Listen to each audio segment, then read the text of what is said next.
Mathias Mpuuga Nsamba olunaku lwa leero alayidde okufaafagana n'abo bonna abagenda okubanga bakozesa ssente ya Munnayuganda, ssente y'omusolo okumutuuma oguntuntu, era nga kino waliwo ekikoini ekyaze nga kiriko erinnya erigamba nti Kimpuuga. Bw'oba oyagala kya bitaano ogamba bugambi bampeyo Kimpuuga awo baganda bange, mikwano gyange, ate ye ngombo empya eriwo nze kyennyinza obbagamba nti bano Bannayuganda tebamala gawoneka. Tosobola kuwona Munnayuganda mukwano gwange, era ebintu mubikole nga mukimanyi nti Bannayuganda si bangu. Ngombo mpya mpayo Kimpuuga awo muganda wange, togaananga kuwaayo Kimpuuga bwe nga bakikusabye Kimpuuga kiwaayo. Bebo Bannayuganda. Twongera obajjukiza n'obategeeza nti byonna twongera obajjukiza nti eno Uganda Mwami Tebukabulwa ajja kukkiriza era ajja kutegeera nti Bannayuganda si bangu, era si Bannayuganda so si beba Bannayuganda si bantu b'omala gajjako byabwe n'olowooza nti nno.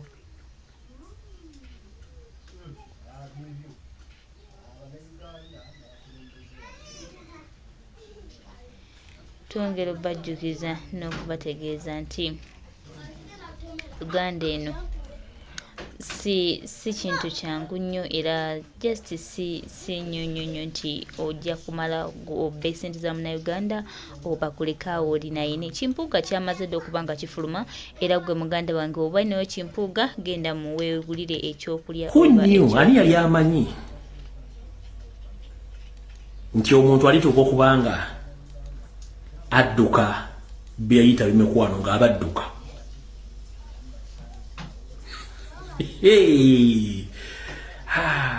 Zinje ani yali amanyi nti omuntu agenda atandika okudduka nga yeekubira endulu nga toli amukubidde endulu? Ani ali mu kudduka? Ebbaluwa omugere genze ku mutimbagano yali nkinze. Ebbaluwa eno ngenda mwabagi basomedde kandi badire mu mayinze nabagamba ndi wandali. Bwe luwa luyimba nduwuliriza nemmanya abali batawulidde bwe babbaluwa ngisoma, nemmanya abali batasomeka. Njala basomera ebbaluwa ya Mathias Mpuuga, wekitiibwa Hooligan Mathias Mpuuga Nsamba yawandikira Parliament ng'asaba obukuumi. Naye asaba obukuumi luli nga bwe yali ng'akyali mu Nuupu nga bamuwadde abamuwerekera n'omukuume we nga teyali complaining. Lwaki complaining kati ki ekimugoba? Ebbaluwa eno yagiwandika ennaku z'omwezi 24 omwezi ogwokusatu 2024 yagiwandikira Parliament n'agamba the Parliamentary Commission n'agamba appeal for more security from the Parliament ng'asaba bamwongere security okuva mu Parliament. The subject above matter refers nti ensonga gyayogeddeko waggulu yasinziddeko okuwandiika bino wammanga. N'agamba previous days have been characterized by a barrage of social media attacks and abuses from the sections of Ugandans, mainly in the main opposition national platform. Wagambye nti gyemufuddeyo katono wa munnaku gyemufuddeyo katono afunye okukalakatibwa naye kennyini n'asiima ekibinja ky'abakalakasi abali ku social media abamuvumye n'amyuka n'enviiri n'afuna n'ekipaapi ku matama okuviira ddala mu ludda oluvuganya olw'ekibiina kya National Platform. Awo ensose n'enkomaka awo ensose mbaakati awo. Saagala museke, tuli serious ku nsonga zino. Kanyongere mu maaso. Abakalakasi mbatumiddeko nnyo, I salute you. Mukalakata jjajja. Tweyongere mu maaso n'ebbaluwa. Obaka kanzire wali mpumbulemu wali areezemu otandikire wali bwe ngenda okudda maga. Previous days have been characterized by barrage of social media attacks, abuses from the section of Ugandans, mainly in the opposition national platform. party where I have been serving as a deputy president. Kati kano ke kakulu nnyo.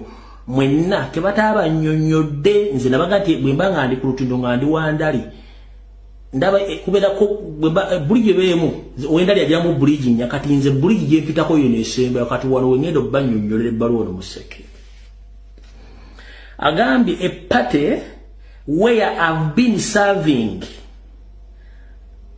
as a deputy president, party where I have been ekibiina gyabadde ng'aweerezanga omumyuka gyabadde where I have been kibiri gyembadde kitegeeza olwedde akimanyi mugobe taliikyo ako teri akabannyonnyodde mu bbalu kati ate mukategedde bulungi nnyo gano party where I have been serving as a deputy president abankalakase n'okutuuka okuyiwa windows n'embwa German Shepherd ezindibu nezijja nezinkubula yitu wano nezivaayo mu party gyembaddenga akolanga omumyuka wa president ako tewali akabannyonnyodde party where I have been serving as deputy president. Netukomao. I do not take this slightly, and I have thoughts great counsel from my family members and lawyers who deemed fit for me to have security beefed and patronized. Nagamba nti ebintu bino byonna ebimukoleddwako tagenda bitwala ng'ekyomuzannyo era afunye okubuulirirwa okuva mu b'eŋŋanda abooluganda bakona b'emikwano ne balimba banne babaga balawyers babeera ba liars bayita ba lawyers ne bamugamba togeze okitwala ng'ekyokuzannya bakwongera security ku lw'ebyokwerinda byo tugenze mu maaso. I've been victimized by extremists in my party. Kati, who are the extremists? Kati, mukulu mpuuga, the mapuuga, wekitiibwa hooligan. Who are the extremists? The extremists mbamanyi bibatujju. Kati zibali simi tulina n'abatujju mu kibiina oba mu nuupu tulina abatujju ku social media. Ba extremists babera bantu bakambwe nnyo. Kati baba extremists baani kati. Have been victimized by the extremists in my party. Kati baba extremists batumiddeko. Baba extremists babera bantu bakambwe nnyo tebaagala kumanya. Who have extended their hostility to my own constituency in Nyendo Mukungwe Masaka. Agambye nti akubiddwa nekenyini n'asiima abulwa basasula busasuzi abayita abakambwe abali mu kibiina kyennyini nti batuuse n'okuva wabadde abalabira ne bamulumba ne mu kitundu gy'akiikirira mu Nyendo Mukungwe.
Enkuba eryokanga n'etonnya netulaba ensisira bwe zenkanya emyoyo.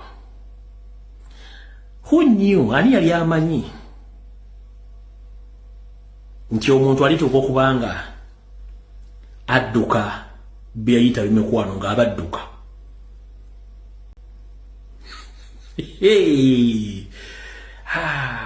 Zinje zinje. Ani yali amanyi nti omuntu agenda atandika okudduka nga yeekubira endulu nga toli amukubidde endulu? Ani ali mu kudduka? Ebbaluwa mugiregenze ku mutimbagano yali nkinze. Ebbaluwa eno ngenda mwabaji basomedde kandi badde mu mayinze nabagamba ndi wandali. Bwe luba luyimba nduwuliriza nemmanya abale batawulidde bwe babbaluwa ngisoma nemmanya abale bataasomeka. Njala basomera ebbaluwa ya Mathasi Mpuuga wekitiibwa Hooligan Mathasi Mpuuga Nsamba yawandikira Parliament ng'asaba obukuumi. Naye asaba obukuumi duli nga bwe yali ng'akyali mu Nuupu nga bamuwadde abamuwerekera n'omukuume we nga teyali complaining. Lwaki complaining kati ki ekimugoba? Ebbaluwa eno yagiwandika ennaku z'omwezi 24 omwezi ogwokusatu 2024 yagiwandikira Parliament n'agamba the Parliamentary Commission n'agamba appeal for more security from the Parliament ng'asaba bamwongere security okuva mu Parliament. The subject above matter refers nti ensonga gyayogeddeko waggulu yasinziddeko okuwandiika bino wammanga.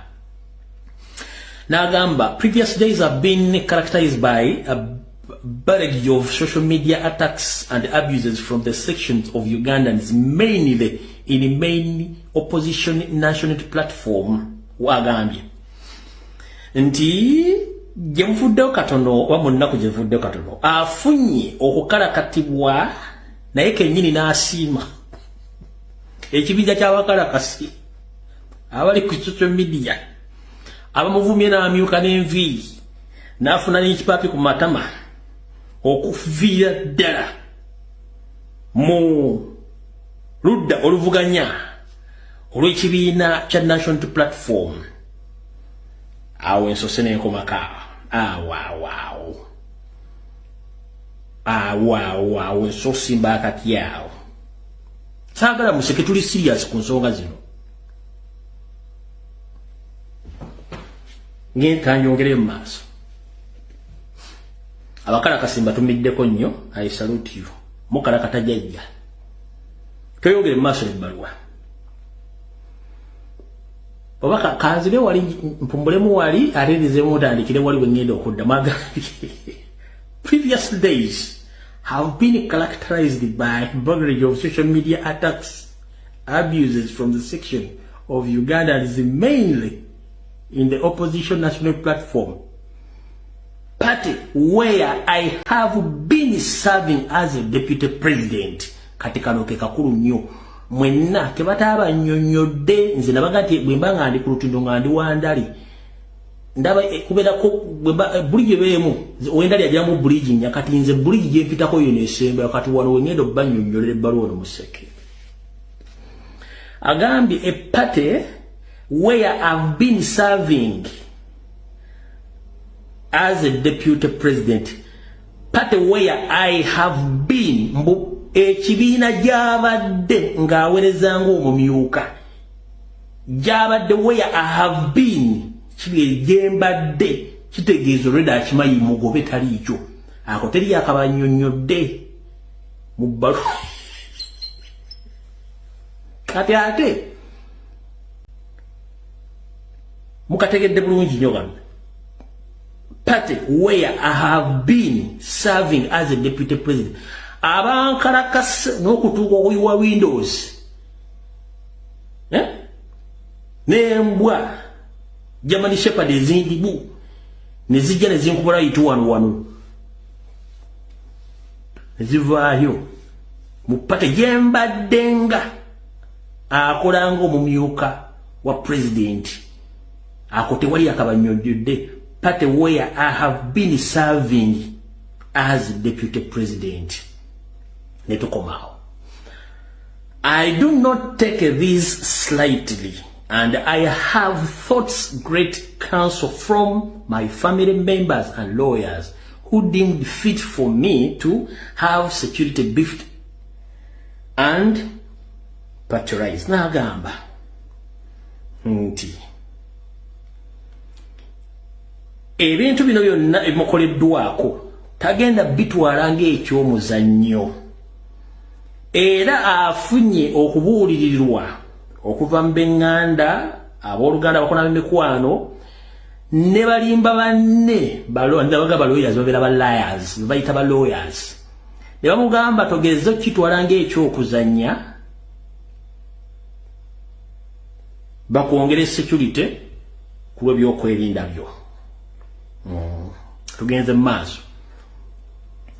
Have been victimized by extremists in my party. Kati, who are the extremists? Kati, Mukulu Mpuuga, the Mapuuga, Wekitiibwa Hooligan, who are the extremists? The extremists mbamanyi, bibatujju. Kati zibali simi tulina n'abatujju mu kibiina, oba mu nuupu tulina abatujju ku social media. Ba extremists babeera bantu bakambwe nnyo. Kati baba extremists baani kati. Mbu have been victimized by the extremists in my party. Kati ba extremists mbatumiddeko. Baba extremists babeera abantu bakambwe nnyo tebaagala kumanya. Who have extended their hostility to my own constituency in Nyendo Mukungu Masaka. Agambye nti akubiddwa ne kenyini n'asiima abulwa basasula busasuzi awo bayita abakambwe abali mu kibiina kyennyini nti batuuse n'okuva wabadde abalabira ne bamulumba ne mu kitundu gy'akiikirira mu Nyendo Mukungu.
Mathias Mpuuga nsamba ojja kiwulira nti ssente ya Munnayuganda ssente y'omumusolo tebagizannyiramu bwe batyo.